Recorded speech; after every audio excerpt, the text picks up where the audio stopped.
Our university lecturers here deserve good pay. The worker is doing his wages. So if we compare with what obtains in other climes and are not adequately remunerated, nothing stops government from within the lean resources that we have do some compensation raise and make them happy. So we are not opposed to that, but there's a process, like I explained to them.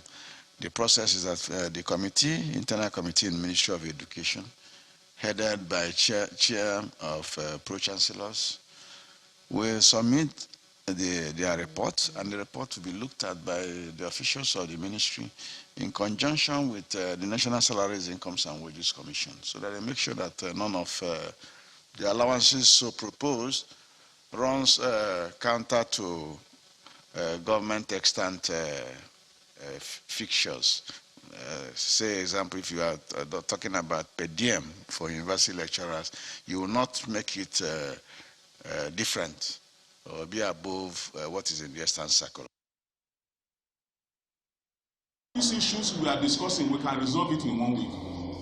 If these countries have to declare emergency education because of what we are seeing today, we will solve this problem in less than 3 days. But the strike is going to 3 days, and we are still talking.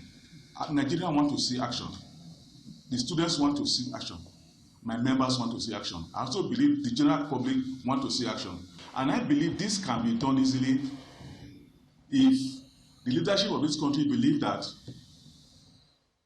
in education, if they believe that there are crises in Nigerian education, primary, secondary, and university, if they believe that we are losing so much money, we are losing heavy quantum of money to other countries because we need to fund our education.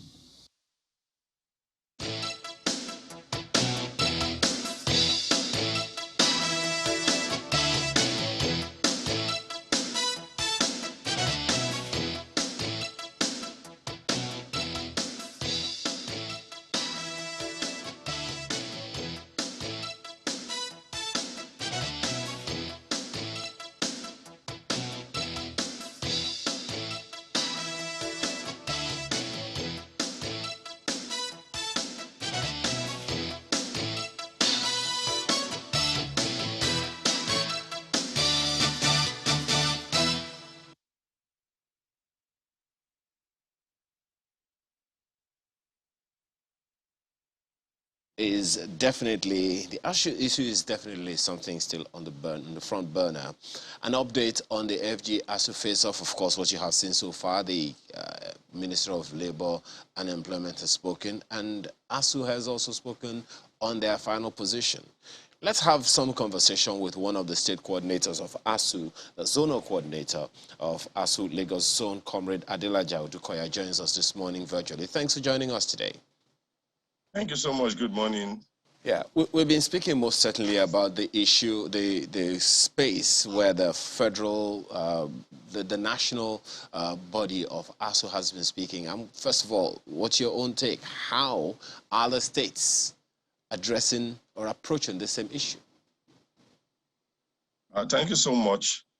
From what we have just seen from the reaction of the national president, it is regrettable to note that there has not been the kind of seriousness we expect that the federal government with which the federal government will approach this matter. Of course, without belaboring the matter, we all know this has been on since 2009. We know we have signed several memorandum of understanding, but the latest one was just, to cut the long story short, when we suspended our strike in 2020, we had a timeline and everything was supposed to have been done within 3 months. But as you speak, it's unfortunate we have to call our members out and to go on strike before even the federal government start talking again. So, and what the last 2 meetings, okay, let me talk about the meeting before the last one yesterday, because I've not been properly briefed about what happened yesterday. But I have no reason to believe that it was different from the previous one. What we are still been having a promissory note from the government, which to us is actually very disappointing. And like the president said, for us in ASUU, we have gone past the stages, the stage of memorandum of understanding, memorandum of action, all these promises, we'll do this, we'll do that, and statement of intention. What our members want now, simplicity, is action. And this is coming against the background that our members are terribly overworked. Our members are the worst paid academics you find, even when we talk about the African average. It's so unfortunate that even the Minister of Labour is talking about, if you look at the process if you look at what is happening in other places, and we discover they are underpaid, we are not averse to making the adjustment and things like that. That's actually an unfortunate statement. Way back 2009, there was a general survey, and we came to the African average. And it was discovered then that Nigerian scholars, Nigerian academics, members are even being paid below the African average. So to now talk that and that was when even the exchange rate was still even better. So, and to even talk about process, what process? As if there were no processes. Negotiation is a process. There were the process is collective bargaining. This was supposed to have been done in 2012, every 3 years as per the 2009 agreement. Invariably, we started. It took Babalaki so much years to frustrate the whole process. To cut a long story short, that process was concluded in May last year. As we speak, nothing has been done. And we are talking about, I told them there is a process as if we don't know, as if it has not been done. Then again, there was equally this talk about what they are proposing. There was no proposal. It make it look as if it was a one-man show. It was ASUU suggesting this one will get. It was a process of collective bargaining. They had all their representatives there. The federal government was represented. The Labour Ministry, the NUC, Ministry of Education, Revenue Mobilization, everybody that had one thing to do with the whole process, they were all there. It was a process of negotiation. So this idea about what they proposed, it was whatever is on the document they have before them was a process of negotiation. So what comes to me from what it's saying is that you see what has been done in the past and that was concluded in May 2021. What it's saying in essence that is going to be jettisoned, and they are going to start a new process whereby of course there's a new chairman of the federal negotiation team now. They will now look into it and start. So they are the one delaying the process. They are the one frustrating the process. There was a process we have gone through. They were aware that we have been underpaid way back in 2009. So what are we talking about? So for me, it's just unfortunate that the government is reacting this way, and Nigeria should hold the government responsible for what is happening to Nigerian education, particularly the university education in this country. Thank you. Well, one is most certainly concerned, for which reason we have been at this, raising the issues just to ensure that, all sides are covered and people know exactly what is going on and if there is any way that they can intervene. But then there is also that thorny issue that the students themselves raised, and that is how it affects the students directly. Every time this happens, it is the students that suffer the most. They lose age, they lose time, they lose investments, they lose the rents and all of that they put into some of the, school, the apartments that they have to get and all of that. So is this something that's also of concern to ASUU? Yeah, thank you so much. Certainly. It's actually, you see, each time we have our strike, we're forced to have these strikes, and we ended up agreeing to this memorandum of actions, memorandum of understanding that we know from experience. We are no fools. We know from experience that government, even at the moment they were signing, from their antecedent, more often than not, they are not ready to. Or we have to come back to even go to another strike to make sure that they do what they should do, what they have willingly entered into. But we do that quite often than not, and every time, because we are concerned about the situation, about the students, because you see, we are parents too. And unlike the politicians, unlike the top government officials, we can equally not afford to send our kids abroad. Our own kids too are in the same university. But unlike the average students and average parent that are out there that is only bothered about the paper certificate, we are bothered about the quality, because when you talk about university education, you're talking about global education. You are talking about universal content. You are talking about education that will make you competitive anywhere in the world. And that's why you see all this global ranking. So it's unfortunate that some people, most people are only just bothered about, let the university move on. Open the university, get the students out. No, for us, it's more than that. So we're bothered about the student because we are lecturers, we are parents, we have our own kids there too. And more importantly, it equally affects us. We can equally not do our own trade. We can't move around. When I talk about move around, I'm talking about going for conferences, doing our researches and things like that. So it's unfortunate, and that's why we say we should all jointly hold the government responsible. Okay. And well, let the government do the students themselves have also, called for, a role in this ASUU struggle, if I can use the term like that. In this video that you can see on the screen right now, they were in the office of the Minister of Education saying they want to be a part of the process as well. And the minister agreed that, maybe that part hasn't been looked at, hadn't ever been considered. I'm wondering, since you sit in the class with the students, and they know some of the pressures that you are going through to get them the kind of education that you decide that you give them. How is ASUU taking on board the part of students being a part of the process with ASUU to get this whole academic tertiary education on the front burner and better? Thank you so much.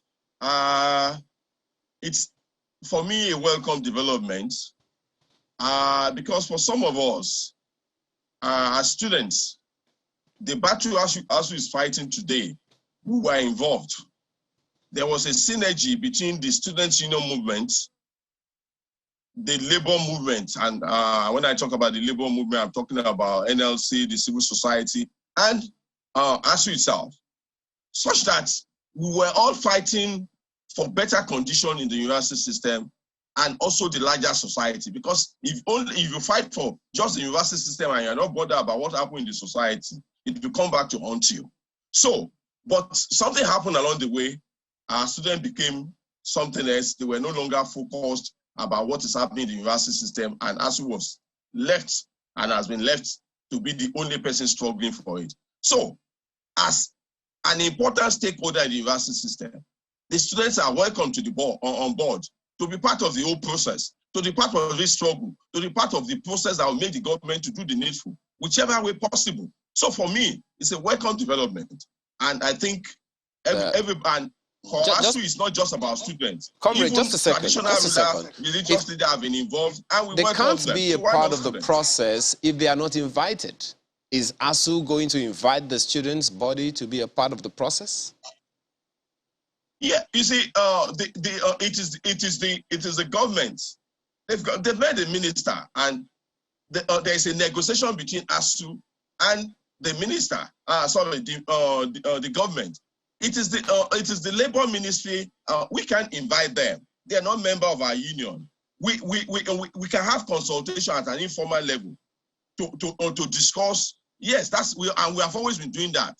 So, TUC, for instance, comrade, just 1 second. TUC has made it clear that they are on the side of ASUU, especially when the students, decided to protest. They said that they are on the side of ASUU. Consequently, I'm pretty sure that they'll be interested in joining forces with ASUU, to get this done. The students have indicated their interest. Don't you think it's a fair idea for the students, for ASUU, who has a direct relationship with the students, to invite them to be a part of the process? It's not membership per se, it's just a partnership for this process. No, I've said that. I've said we are always for example, if the news in the last 2 weeks, I think last week, you see the zone D of ASUU, that is those within the Lagos, Lagos, Ogun State ASUUs, they call them ASUU non-zone D.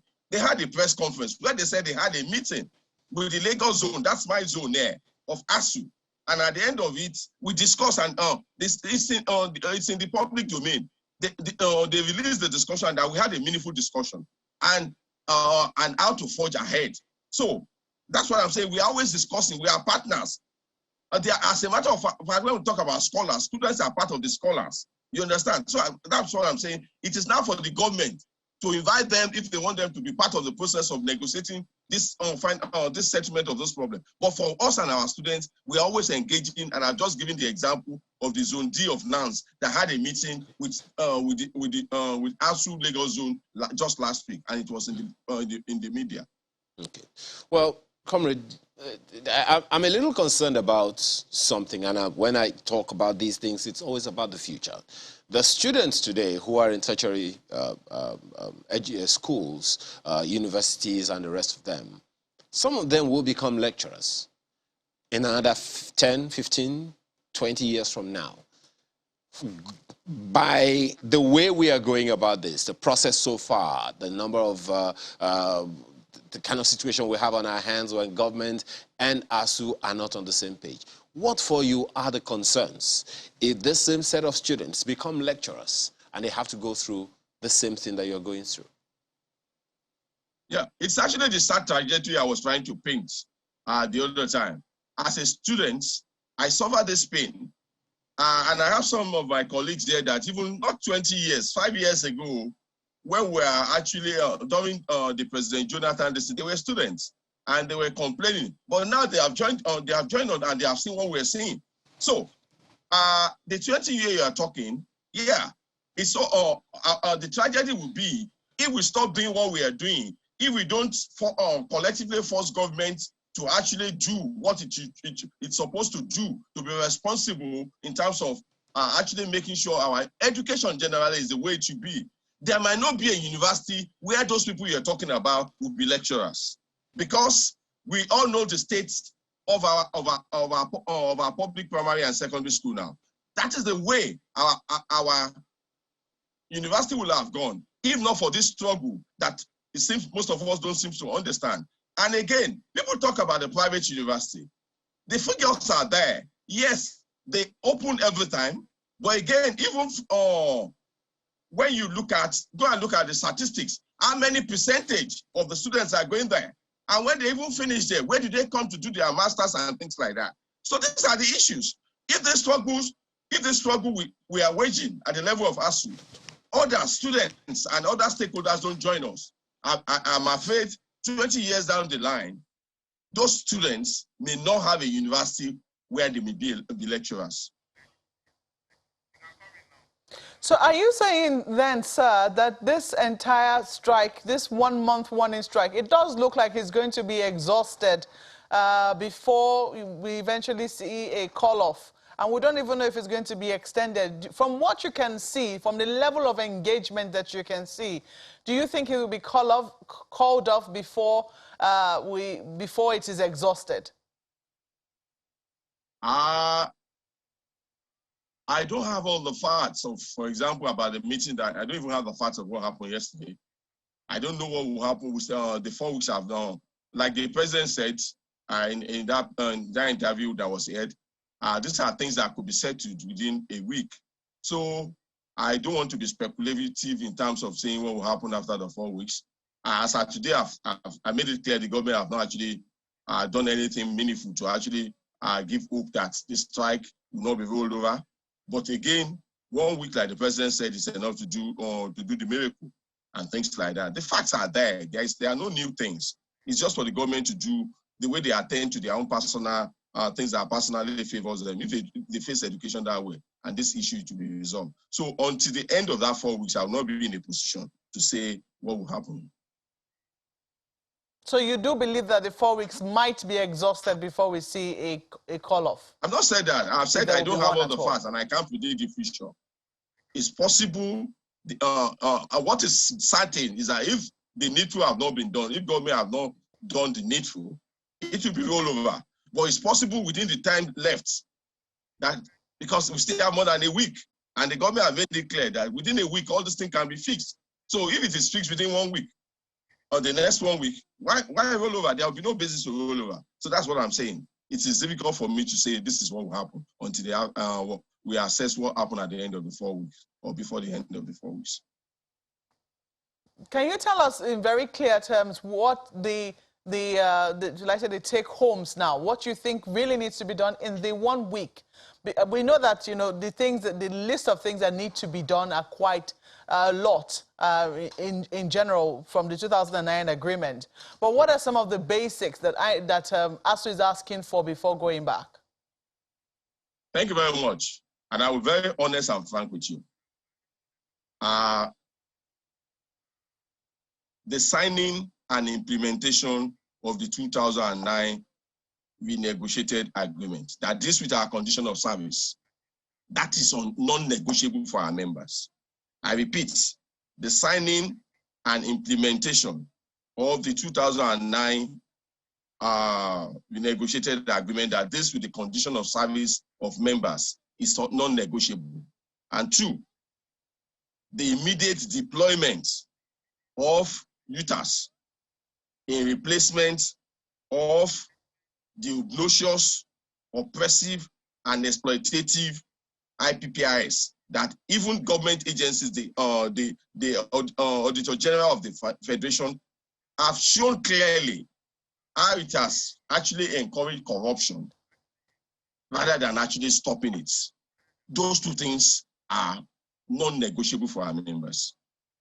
And that could be done within the next 1 week if they are actually serious about it. Well, we have to thank you, comrade, for being a part of this conversation this morning, and we can only hope for the best. So, so many other questions to ask you, but we're completely out of time. Comrade Adelaja Odukoya is Zonal Coordinator, ASUU Lagos Zone. Thank you for joining us this morning. Thank you so much, channels, and thank you. God bless.